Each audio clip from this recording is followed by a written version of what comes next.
Greetings. I am recording this a day and a half after the attempted assassination on former President Trump.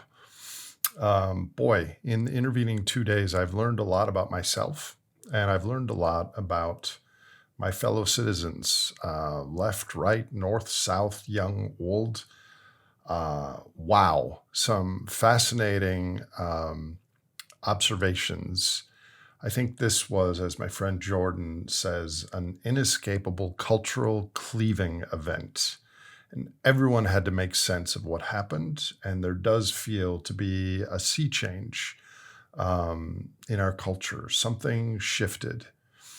Of course, longtime followers of this podcast and my work over the past 10 plus years will know that I'm not apolitical, but I'm nonpartisan because I care about reality. I care about getting the story right and passing the baton to more humans to make better decisions individually and collectively in the future. But I increasingly fear that both political parties in the United States are disconnected from the reality that is coming. And what would a reality platform, a reality party look like?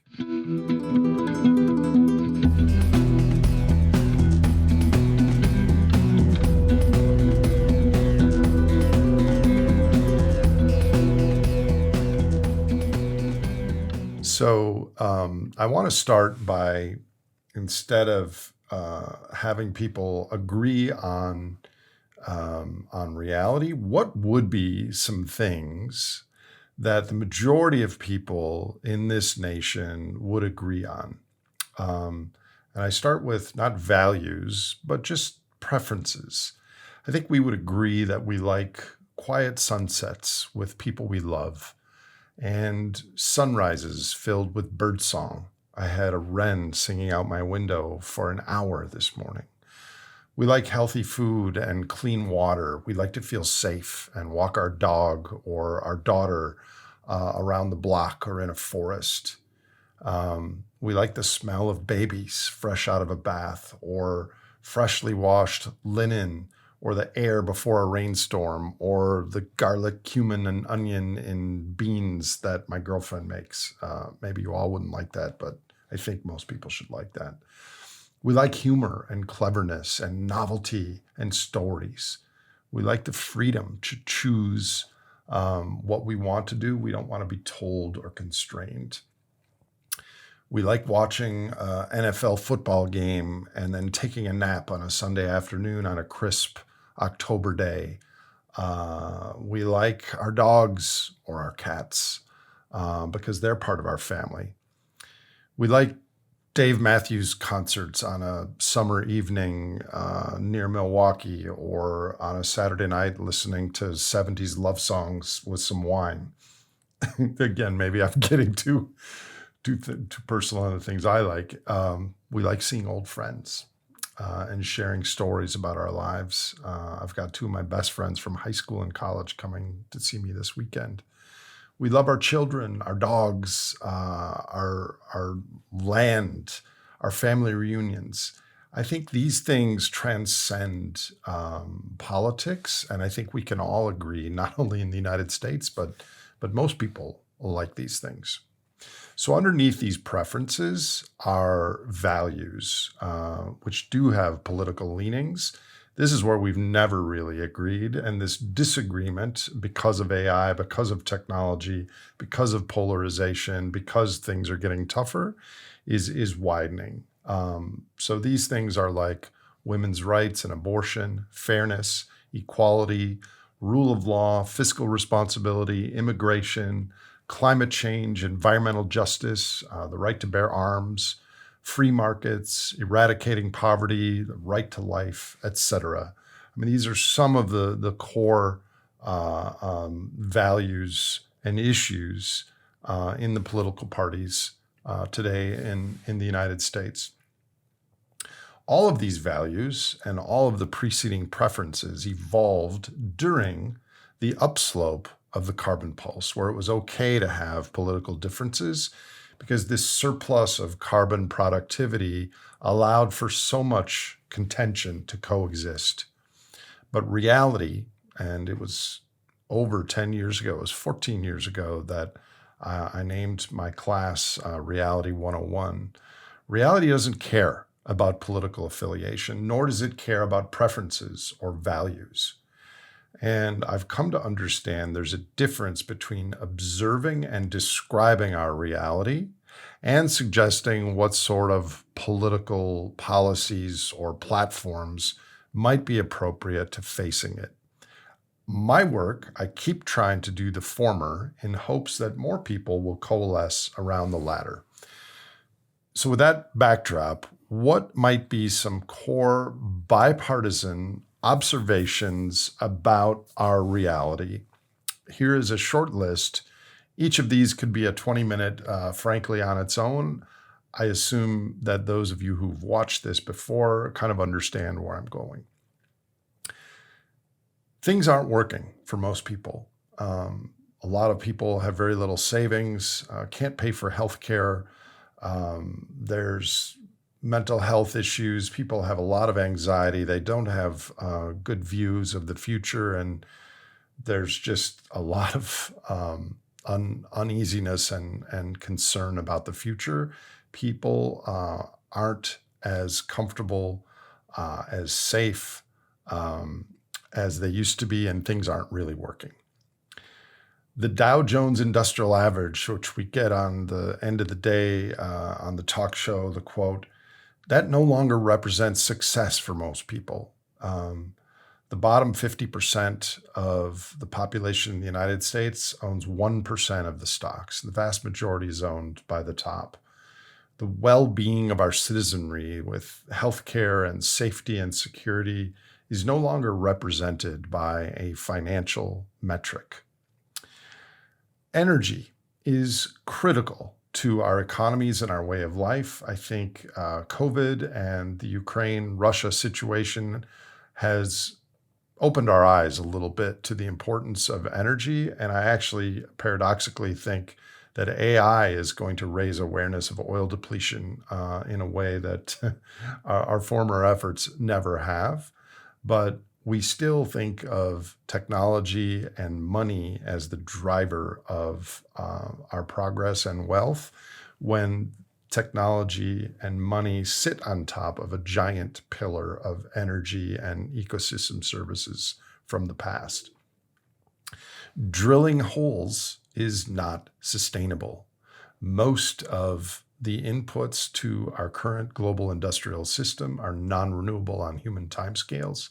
The United States has more oil wells drilled than the rest of the world combined. It's like a pincushion. We've used all of the best basins. What's left is shale oil. After shale oil, and there's a lot of that left, but it depletes rapidly and it's costly. After shale oil, there's nothing left. Drilling holes is unsustainable. Charging things on our national credit card is unsustainable. We're going into an additional $1 trillion in debt every 3 or 4 months. That debt is a real claim on things in the future economy, which paired with the drilling holes is unsustainable is a problem. Renewable energy isn't, and requires a lot more materials and inverters and batteries and things that need to be rebuilt in the next 20 or 25 years. We're headed for a multipolar world. When all tides, the tide lifted all boats the last 50 years, it was okay to cooperate on the way up. Now there are resources and militaries in other countries. We're in 2 arenas in war right now in Ukraine and in Israel. We can't just assume that everything will be available, tradable, and shared going forward. So the sum of all those things is our current lifestyles, on average in the United States and most of the developed world, are unsustainable. And that things that are unsustainable change oftentimes abruptly. Where is that in a platform?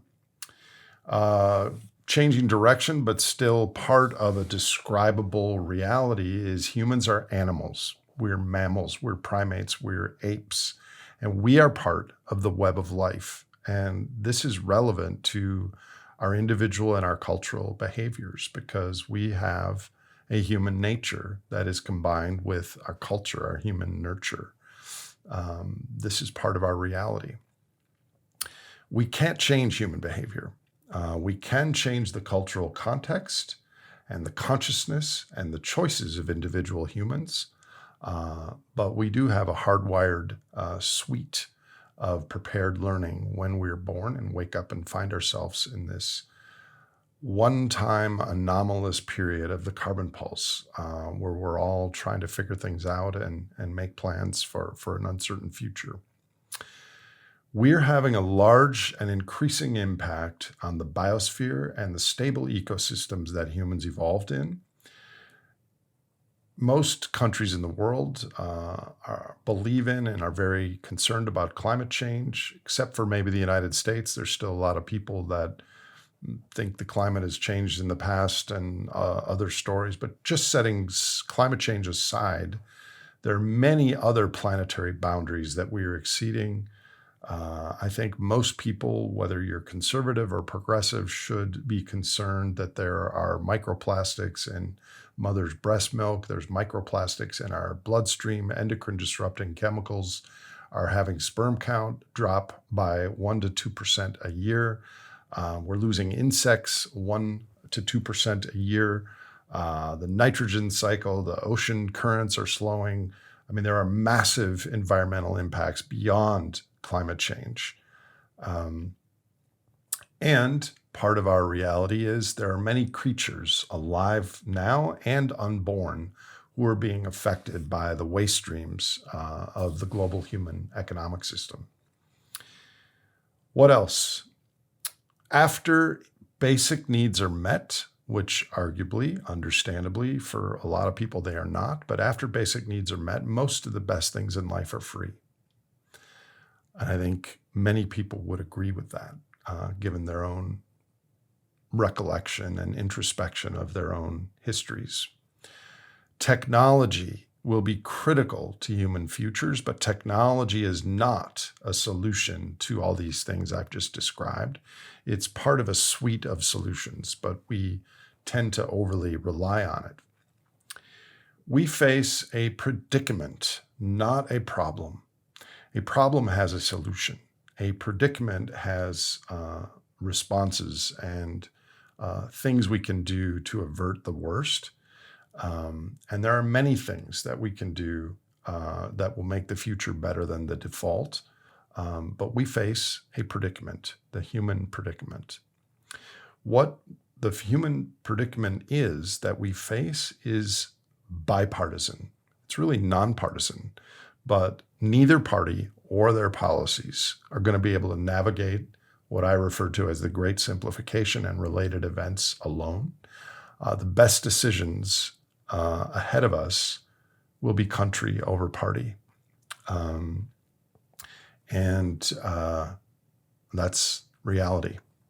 Things are going to be increasingly nonlinear, uncertain, and we're going to get heavy doses of crazy in the news, in our lives in coming months, years, decades.